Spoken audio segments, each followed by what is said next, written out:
महेंद्र जी बरजोड़ जी, जिला कार्यकारिणी के तमाम पदाधिकारी, सरपंच संघ के अध्यक्ष और सरपंच साथी, अग्रिम संगठनों के तमाम पदाधिकारी और विशेष करके ध्यानिका का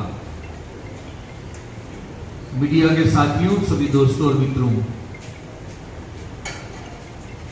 मैं और दिनेश भाई बहुत टाइम पहले मुख्यमंत्री जी के पास गए थे और मुख्यमंत्री जी ने सामने से कहा कि मानगढ़ के ऊपर राहुल गांधी जी के आने की इच्छा है।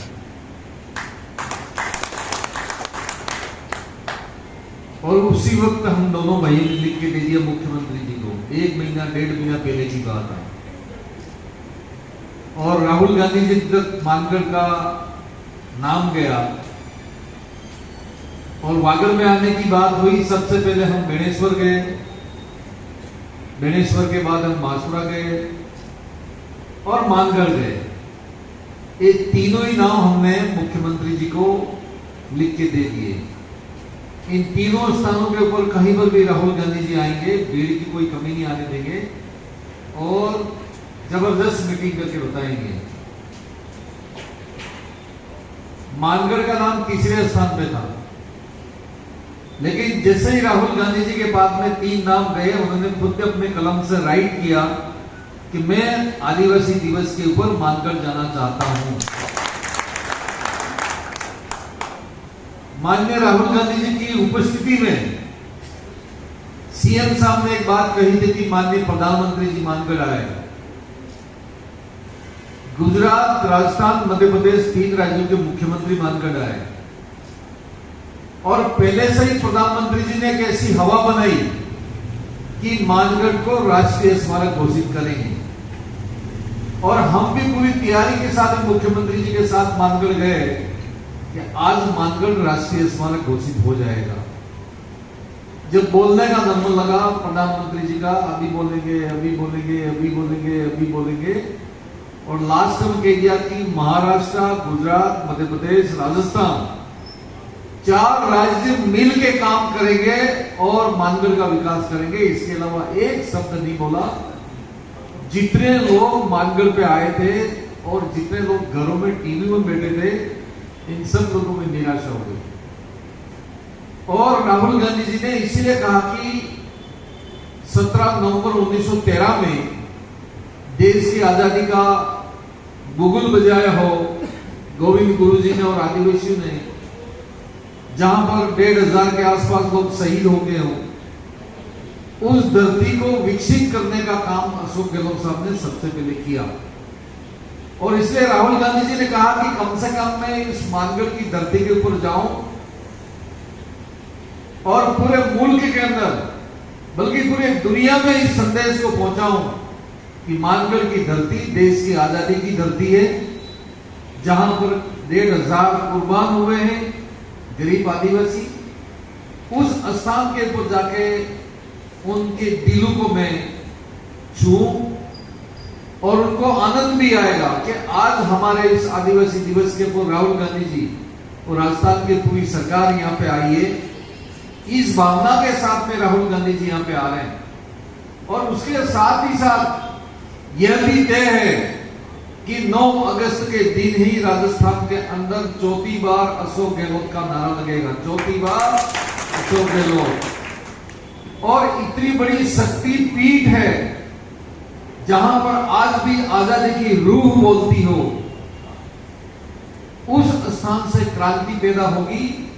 वो क्रांति संपूर्ण राजस्थान, मध्य प्रदेश और गुजरात तक जाएंगे, बल्कि 2024 का लोकसभा चुनाव के अंदर भी इसका असर देखने को मिलेगा। कल उसकी तैयारी को लेकर रंधावा साहब आए थे, डॉक्टर साहब आए थे, हमारे सेक्रेटरी थे, 2 सरकार के 4 मंत्री थे। और मैं भी एक दिनेश भाई मानता हूं कि मेरा भी राजनीतिक जीवन में एक लंबा अनुभव है, लेकिन पिछले 4-5 दिन से मैं लगा हुआ था। कांग्रेस कमेटी पूरी ताकत के साथ में लगी हुई थी और उस कोठारी स्कूल को भी धन्यवाद देता हूं कि उन्होंने निःशुल्क उस भवन को दिया और उस शानदार भवन के अंदर कांग्रेस का एक नजारा, पूरे संवाद जो नया बना था उसको देखने को मिला। और उसकी भीड़ के उत्साह को देखते हुए हम ये उम्मीद कर सकते हैं कि इस मानगढ़ की धरती, मैं ऐसा मानता हूं कि पहली बार इतना जनसैलाब इस धरती पे होगा, पहली बार। वैसे तो कई कार्यक्रम हुए लेकिन पहली बार इतना बड़ा जनसैलाब आएगा। और प्रधानमंत्री जी आए तब ज्यादा तो नहीं कह सकता, पर 30 से 40 हजार लोग थे, इससे ज्यादा नहीं थे। हम कम से कम 1.5 से 2 लाख, और हमने भी कसर कहीं छोड़ने वाले नहीं है। मैंने कहना शुरू कर दिया कि जिस क्षेत्र से जितनी गाड़ियां लगा सकते हो, गाड़ियां लगाने वाले की ताकत चाहिए और उस गाड़ी को भरने वाले की ताकत चाहिए। पार्टी कह दो, सरकार कह दो, हम कह दो, कहीं पर भी हम पीछे हटने वाले नहीं है। ये बात भी इस अवसर पे कह सकता हूं। अभी कुछ आप सबकी भावना और मांग भी उठने लगी कि पार्किंग की बढ़िया व्यवस्था करना, तो वहां पर तो साथियों मक्की की पार्किंग पहले से ही है।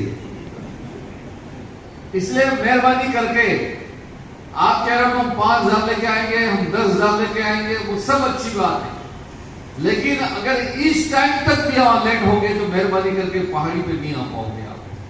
एक ही सड़क है और उस सड़क को भी हमने आनंदपुरी से लगाकर मानगढ़ के नीचे तक डबल पट्टी कर दी है, इसलिए काफी कुछ सुविधा हो जाएगी। और हम आपको नीचे उतारेंगे, पहले आएंगे वो गाड़ियां ऊपर जाएंगी, खाली करके नीचे आएंगी, और बाकी गाड़ियां हम गुजरात में ट्रांसफर करने वाले हैं, ताकि आमने सामने गाड़ियां कहीं नहीं टकराएंगी। गुजरात खाली गाड़ी की गुजरात की तरफ निकाल देंगे, खेड़ा पाप संतरामपुर की तरफ, और जैसे ही राहुल गांधी जी वापस निकल जाएंगे उस गाड़ी को वापस हम लौटा के अपनी तरफ ले आएंगे। इसके अलावा अपने पास में कोई वहां पर सहारा नहीं है। अभी इस कार्यक्रम के बाद मैं जा रहा हूं, मक्की के खेत भी अगर किसी से लेने पड़े थे हम खरीदेंगे मक्की के खेत, लेकिन कोशिश ये होगी कि आप किसी प्रकार की तकलीफ नहीं हो।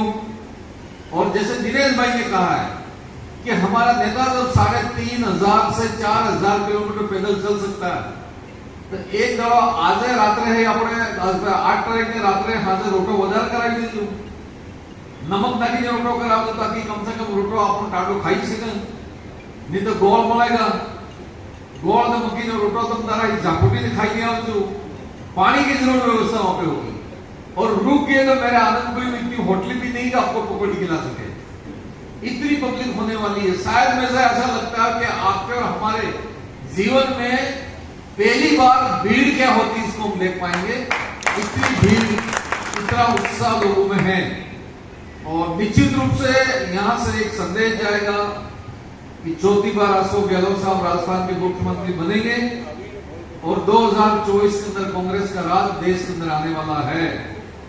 जो आज देश के अंदर गठबंधन हो रहा है, मोदी जी की जो कार्यशैली है और उनके कार्यशैली से देश आज पूरी तरह से त्रस्त हो गया है, उसको देखते हुए सब पार्टियां एक होकर इस सरकार को उखाड़ फेंकने का एक संकल्प लिया, इसमें हम सब कामयाब हो गए।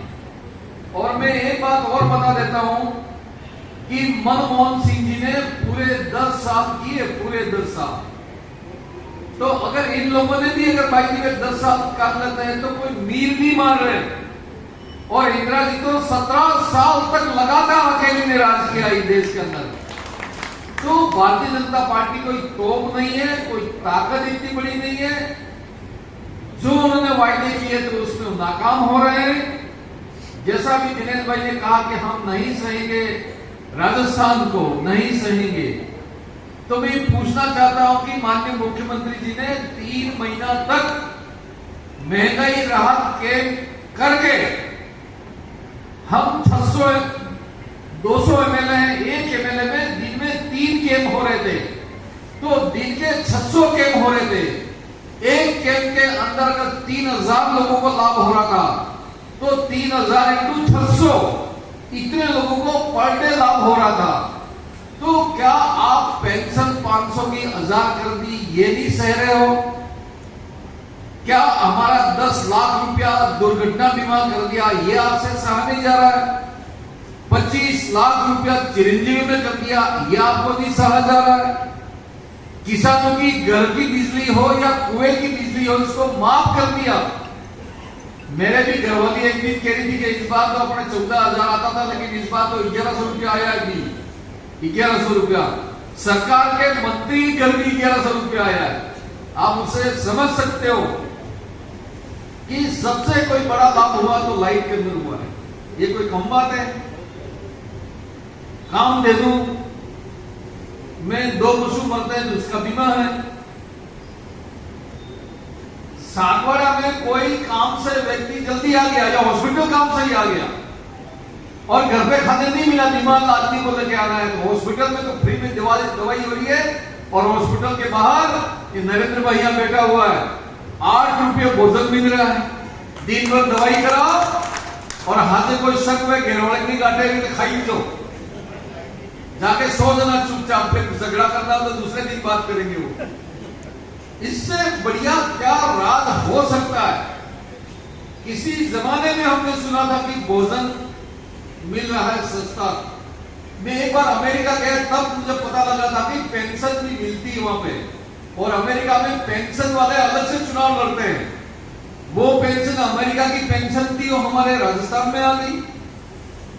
ओपीएस लागू करने से पूरे देश के कर्मचारी एकजुट हैं और प्रधानमंत्री कह रहे हैं, प्रधानमंत्री जैसे अशोक गहलोत साहब ने ओपीएस लागू किए, वो ओपीएस पूरे देश में लागू करो, नहीं तो तेरी खैर नहीं है। आज ऐसा वातावरण बन गया है।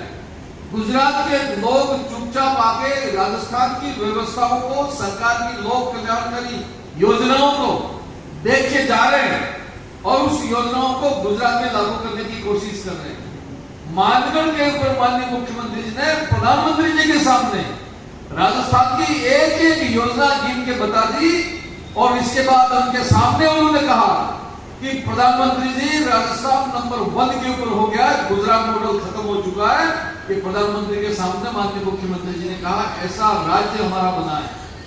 आइए हम सब मिलकर कांग्रेस को चौथी बार राजस्थान में अशोक गहलोत साहब को मुख्यमंत्री बनाए और राहुल गांधी को 2024 के अंदर प्रधानमंत्री बनाए। इसका संकल्प उस मानगढ़ की धरती से होने वाला है। ऐसे अवसर के ऊपर आप और हम सब उस मानगढ़ के साक्षी बने और जीवन में कभी मौका मिलेगा तो हम कहेंगे कि राहुल गांधी जी मानगढ़ आए थे, उसने हमने संकल्प लिया था कि चौथी बार राजस्थान का राज आएगा और 2024 के अंदर राहुल गांधी देश के प्रधानमंत्री बने थे।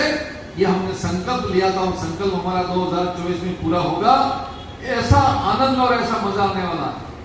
और ये सभी मेरे भाई बैठे हुए हैं, विशेष करके आदिवासी भाई बैठे हुए हैं। हर गांव में एक ने 2 ढोल है। ढोल ने सड़ाई ली तो तुम जरा ताजा है। ढोल के नाचने वालों को मैं आनंदपुरी के दिनेश भाई 100 ढोल तैयार कर रहा हूँ। 100 ढोल वाले अलग नाचेंगे, अलग कूदेंगे, राहुल गांधी को अलग से बुलाएंगे नाचने कूदने वालों को। ऐसा जलसा तैयार करो। 150 तो दिल्ली की टीम आ रही है, मीडिया के साथ ही आ रहे 150 आदमी।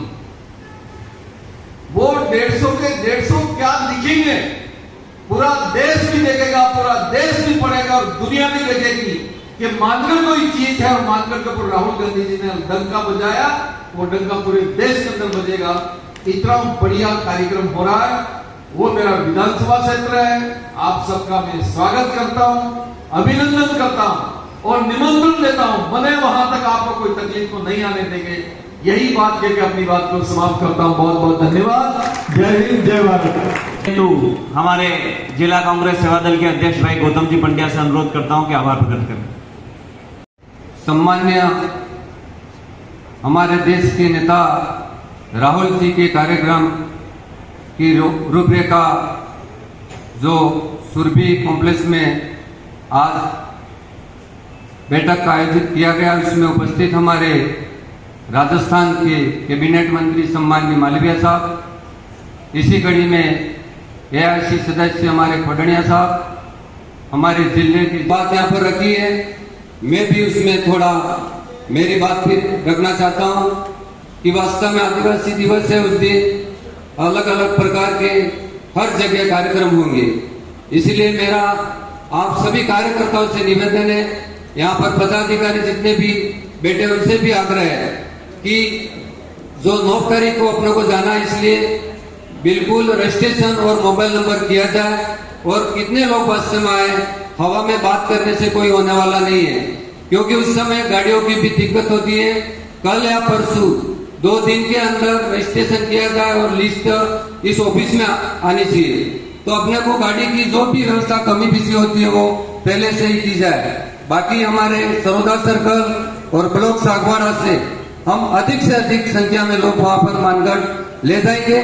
मगर मेरा एक छोटा सा निवेदन सम्माननीय मालीवाल साहब से भी है कि हमेशा हम मानगढ़ कार्यक्रम में आते हैं, मगर 5 से 6 किलोमीटर दूरी पर हमारी गाड़ियां रोकी जाती है, वहां से कार्यकर्ता को जाने में दिक्कत होती है। हमारा ये आग्रह है कि डूंगरपुर जिले से आने वाले सभी कार्यकर्ताओं की अलग से व्यवस्था की जाए और अलग गाड़ियों की वहां पार्किंग की जाए और नजदीक में की जाए, क्योंकि हमारे साथ बुजुर्ग, नौजवान सभी लोग आते हैं, महिला भी आती है। तो मानगढ़ धाम जाते जाते वो रास्ते में थक जाते हैं, वापिस उतरने में भी कठिनाई होती है। इसलिए पार्किंग की व्यवस्था थोड़ी पास में की जाए। और पुनः सभी यहाँ पर विराजमान आप सबको हार्दिक स्वागत, अभिनंदन, जय हिंद, धन्यवाद।